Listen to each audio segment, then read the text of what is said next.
আল্লাহ তাআলাকে ভয় করা আর এই ভয় করে তার সমস্ত নিষেধাজ্ঞাবলী থেকে নিজেকে বাঁচায় রাখা। প্রথম প্রশ্ন, আল্লাহ তাআলাকে তো ভয় করব, কেমন ভয়?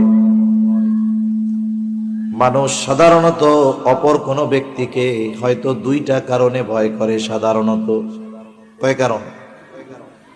এক নাম্বার কারণ, যদি ওই লোকটা সর্বোচ্চ খারাপ হয়। দুই নাম্বার কারণ, যদি ওই লোকটা সর্বোচ্চ সম্মানিত বিজ্ঞজন হয়।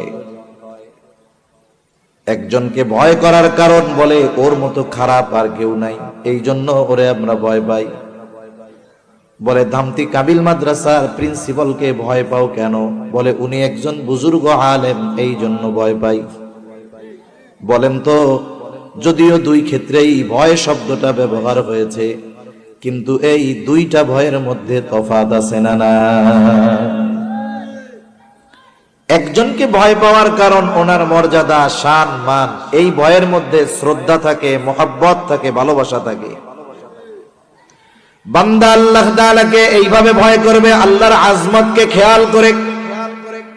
যেমন যেহেতু আপনাদের অঞ্চলে প্রসিদ্ধ কামিল মাদ্রাসা, দামতি কামিল মাদ্রাসা, বলেন তো এলাকার মানুষ ওনাকে যারা চিনে, ওনার সামনে কোনো পাপ, কোনো অন্যায়, কোনো অপরাধ করবে নাকি? কেন করবে না? বলে ভয় করবে না। কেন ভয় করে? বলে উনি একজন বড় আলেম, এই জন্য ভয় করে। তাহলে বোঝা গেল মানুষ মানুষকে সম্মানের কারণে তার সামনে পাপ করে না, তার সামনে অন্যায় করে না, তাকে মোহাব্বত করার কারণে, ভালোবাসার কারণে, তার আজমতের কারণে। এই জন্য বান্দা আল্লাহ তাআলাকে ওই রকম ভয় করবে যেমন নাকি দুনিয়ার একজন সম্মানিত মানুষের সামনে অন্যায় করতে ভয় পায়, অনুরূপ ভাবে বান্দা আল্লাহ তাআলার সামনেও কখনো অন্যায় করবে না।